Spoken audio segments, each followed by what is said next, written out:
এত প্রার্থনা করছি, ঘরে এত অভাব, মেয়েটার মুখে কিছু খেতে দিতে পারছি না, কোনো চাকরি বাকরি নেই, খাওয়ারও শেষ হয়ে আসছে।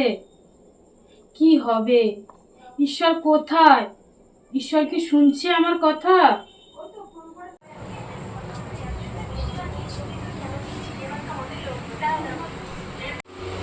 ও মা, তোমার কি হয়েছে?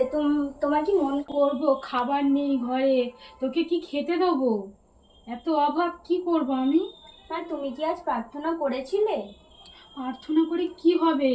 ঈশ্বর কি কিছু বদলাচ্ছে? আমাদের অভাব কি কিছু বদলাচ্ছে?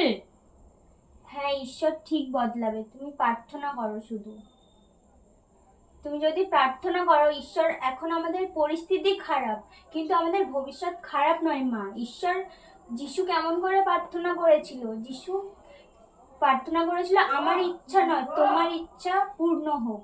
আর ঈশ্বর চাই যেন আমরা ঈশ্বরকে সবসময় ধন্যবাদ দিই, ঈশ্বরের সবসময় প্রার্থনা করি, এটাই ঈশ্বর চাই। তুই এত কথা কোথা থেকে শিখলি রে মা? আমি সানডে স্কুলে যাই, আমাকে বলে, আন্টিরা আমাকে বলে সবসময় প্রার্থনা করো, বাইবেল পড়ো। তো চলো মা, আমরা প্রার্থনা করি, ঈশ্বর তাহলে আমাদের শুনবে।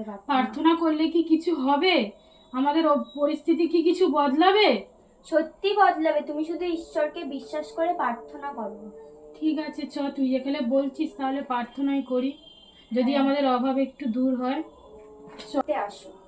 তুমি হাঁটুতে আস। হ্যাঁ, যে ঈশ্বরের নামে যে বললে, এত অভিযোগ করলে, তুমি তার জন্য ক্ষমা চাও, দেখবে ঈশ্বর সব প্রার্থনা আমাদের আমাকে ক্ষমা করো, আমি তোমার বিরুদ্ধে যা অভিযোগ করেছি প্রভু, তুমি আমাকে ক্ষমা করো।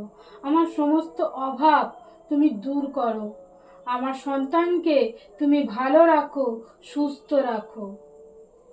হ্যাঁ প্রভু, আমাদের ইচ্ছা নয় তোমার ইচ্ছা তুমি পূর্ণ করো আমাদের জীবনে। আমেন। লিসা, এই লিসা, লিসা, খবর আছে জানিস, খুব সুসংবাদ। কি খবর? আমি যে চাকরির ইন্টারভিউটা দিয়েছি ওটাতে আমি পাস করে গেছি, আমার চাকরি হয়ে গেছে আমি মামা। অনেক খুশি, আমি বলেছিলাম না ঈশ্বর আমাদের প্রার্থনা শুনবে, দেখো শুনেছে। সত্যি তোর ঈশ্বর প্রার্থনা আমাদের শুনেছে। হ্যাঁ, তাই চলো আমরা এখন ঈশ্বরকে দুহাত তুলে ধন্যবাদ দিই। প্রভু তোমায় ধন্যবাদ। প্রভু। আপনারা কি আজকে প্রার্থনা করেছেন? আপনারা কি আজকে ঈশ্বরকে ধন্যবাদ দিয়েছেন? যদি ঈশ্বরকে ধন্যবাদ দেন তাহলে ঈশ্বরই আপনাদের জীবন বদলাতে পারে। আমেন।